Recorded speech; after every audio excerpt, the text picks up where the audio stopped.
Good evening, everyone. I just wanted to share really quickly something that the Lord shared with me earlier this morning, and I feel like I'm supposed to share it with you all.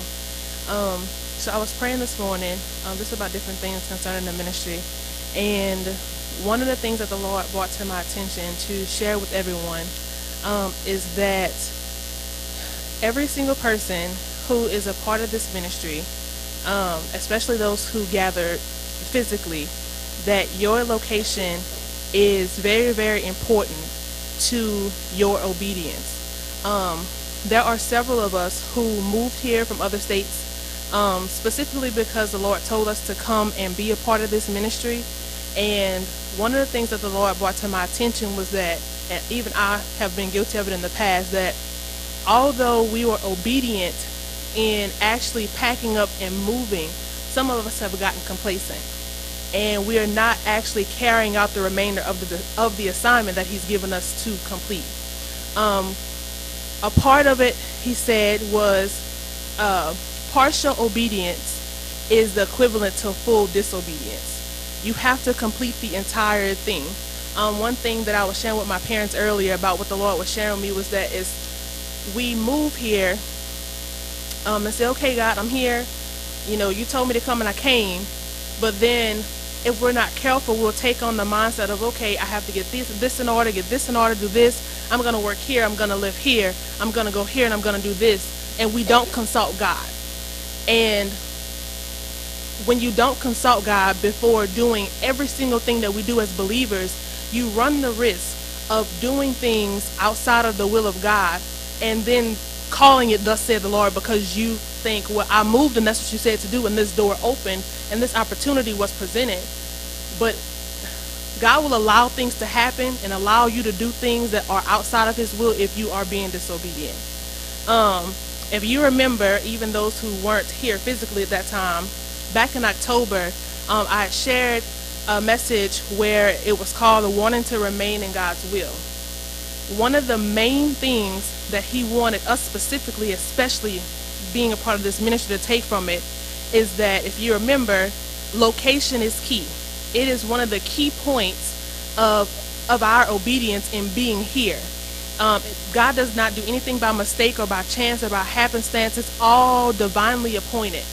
And as Christians, we have to consult Christ in everything that we do. We have to consult Him about the jobs that we have, about the homes that we live in, about the cars that we drive, about the clothes that we wear. In every single decision that we make, we have to consult God. And if you don't know, disobedience is sin. Why is disobedience sin? Because in order for you to disobey God, you have to be saying, God, you know what? I don't have faith in what you're doing. I don't believe you know what you're talking about, so I'm going to figure it out on my own. I'm going to do my own thing. And if you remember, several months ago, Pastor Bolden preached a message where he was saying, if we do anything outside of faith or without faith, it's sinful. And so when you disobey God, then you're just pretty much saying, whatever you saying don't matter because I don't believe what you're saying. I don't have faith that you know what you're talking about. I don't have faith that even though you created me and you knew me before my mom and daddy knew I was coming, you don't know what you're talking about.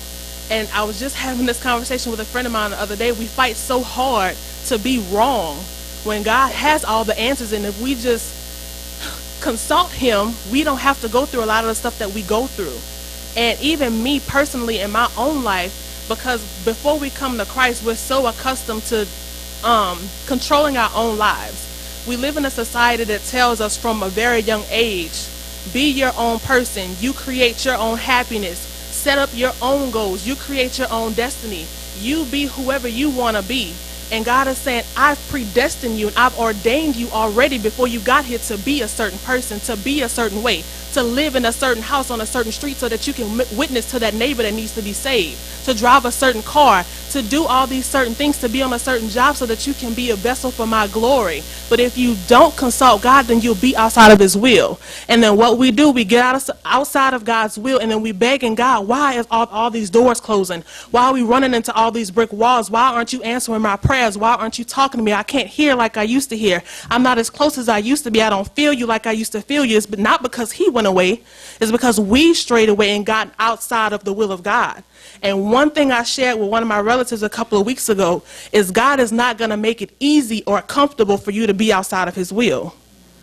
He will not make it easy for you. He will not give you all the answers. He will not tell you what to do for you to go your own way.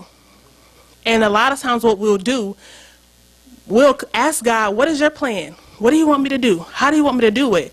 And before he can answer, if he don't give us the answer that we want to hear, we're concocting our own plan and our own way to do things, and then we want God to put his stamp of approval on it. And say, you know what, God, you don't care how I get it done. I'm going to do it my way, and you just make sure that we get to the same result. And that's not how it works. If he says that we have to have faith in something as small as eating, you have to do it in faith. How much more so should we have faith in the walk that we walk every day, choosing the jobs that we choose, the houses that we live in, the neighborhoods that we live in. There's a purpose behind every single thing that we do. And we have to learn how to consult God in every single decision that we make. If we're going to call ourselves believers and we're going to call ourselves Christians, of course we all know that we have to be separate. We have to do things differently from the world. You can't convert from convert from worldliness to Christianity and still use worldly wisdom to apply to spiritual situations. Once you convert from your old life and that old man dies, you can't constantly do the same thing that you were doing before. You can't make your own decisions. You can't base your decisions based on what happened to you in the past and your past experiences and all of these things that you acquired from experiencing worldly things when you were going in the wrong direction. Now is the time for us to seek God. Now is the time to get in your prayer closet, go before the throne every single day and say, okay, God, you woke me up today. What is it today that you want me to do? What is it today on my job that I can do to be a blessing to somebody? How can I be a blessing to my family members, to my friends, to my coworkers, to my neighbors? What can I do to be used and to be a vessel? How can I be prepared for the promises that you already gave me? Because what we do is, especially for us who moved, God said, okay, you move here, I'm going to give you a job. I'm going to give you a house. I'm going to create provision. I'm going to create opportunities. And what we do, we get here and we're like, okay, God, I'm here. Now what? I'm here, so I'm going to start doing my own thing. And then when we don't see those promises manifest, and now we try to chunk it up to, oh, maybe that wasn't God and I just needed to get a new environment. That's not the will of God. When you get here, now that you're here, he's saying, okay, hey, I'm still here. I'm still the one in control. I'm still the one that gave you that assignment. I'm still the one giving you instructions. I'm still the one giving you the guidelines to live by. And some of us have not seen the promises of God manifest in our lives because we've gotten comfortable making our own decisions. You cannot live for God and control your own life. I am a living witness. It will never, ever work. Because as long as you try to make your own decisions, you try to create your own plan, because I am a stickler, used to be. Thank you, Lord, for deliverance. Used to be a stickler for, okay, if this is what I want to do, I'm going to create. If I write it down, that's like makes it official. So by next week, I'm going to do this, and this. And by next month, I'm going to be in this position to do this, and this. And by the end of the year, my goal will be fulfilled. The only problem with that is, okay, if my desire is the same desire as God's, if he says, this is what I want for your life, and I say, okay, God, I accept that that's what you want. If I didn't come up with that goal, what makes me think I can come up with a plan to achieve the goal? I don't even wake myself up in the morning. So how in my human mind do I figure I'm smart enough to fulfill the plans of God that he created for me in the beginning? I didn't come up with the plan. So why am I trying to create steps to get to the plan to achieve the results that he wants me to get to? It is a lie. It is a trick of the enemy for people of God to say, God don't care how you get it done as long as you get it done. That's not true. God is very detailed and specific. If he knows the very number of hairs on your head, then he cares. And we all know everybody in here don't have the same amount of hair on their head. Everybody in here don't have the same length of hair. God is very detailed. He cares about every single thing that you do. And if he cares about something as minute to us as the hair on our head, how much more so does he care about who you talk to on a daily basis, who you keep in your circle, what ministry you're in, what leader you're under, what house you live in, where you live, what friends you have, what car you drive, what job you have. That means sometimes letting even family members go, because not everybody is serving the same God. And if you don't consult God, what you do is find yourself slipping back into that same lifestyle, and it starts with something as small as, okay, God, you know what? This house looks cute.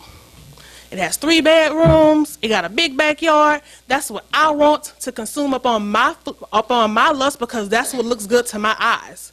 And not saying that that's not what God desires for you, but you have to be careful when making decisions, because what we'll do, we'll pick something that looks good to us in the natural, and God is saying, no, that's not what I want for you. Not right now, not in this moment. This is not the place that I need you to be. I need you to be over here down the road somewhere, so that this person next to you can see me shining through you, and they will be drawn to me through you. But if you over here somewhere you ain't got no business, now this person is still lost. We have to understand that when we are Christians, we are not only living for ourselves, but we are living epistles, living for God, living for other people to be drawn to Christ through us. Our lives are not our own. You threw that away when you decided to surrender your life to the Lord. And so when you surrender your life to God, that means, okay, God, I'll have no control over nothing that goes on in my life. What do you want me to do? How do you want me to do it? In which way do you want me to do it? With whom do you want me to do it, so that we can get this done? It all matters. And it all comes full circle into having faith in what God has already spoken. The message, I think, last week, when Brother Bolden was talking about how he was crying out to the Lord saying, I want to shake this world for you. And God said, you haven't even done the first thing that I told you. Some of us have gotten away from the first assignment that God has given us, and we're sitting around crying and shaking our fists at God saying, but you said you was going to do this, and you said you was going to do that, and you ain't do it. It's 2 years later, and God is saying, okay, but you dragging your feet on the first thing I told you to do. You still haven't completed the first level that I told you to complete. And until you get that done, I'm not going to put more on top of what you haven't already done. And then we get blinded by what's not done, and we forget about all the times God has brought us through before. And now, where are we? Thinking like the world think. Using our eyes to determine how good God is to us. Using our eyes to determine how faithful and loyal God is to us, when we're the ones who aren't being faithful and loyal to him. When we're the ones stepping outside of his will, not carrying out the plan and the purpose for our lives, when we stood up and said, okay, God, I'm surrendering my life. But when really, you said it with your mouth, but your actions say otherwise. Because if you can say, God, I'm not my own, I'm living for you, I surrender everything, because everything that I've tried in the past hasn't worked, but then you still go back to doing the same thing you was doing before, it don't make sense.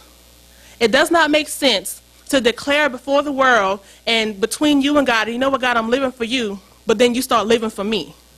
Then you go back to making yourself a God and doing things that make you happy and doing things that satisfy you. One thing that I can tell you about maturing in Christ, the desires that you used to have are no longer there. Whatever God desires for your life becomes your desires. And that becomes your focus. Okay, God, if this is what you want, whatever it takes for me to do, whatever you say I have to do, whatever you say I have to lay down, whatever you say I have to give up, I'll do it, because I know that when I'm obedient, you'll be faithful and you'll be just to reward my obedience. God don't reward disobedience, and he don't reward half obedience. Because half obedience, a quarter of obedience, taking one step when he told you to take 5 is still disobedience.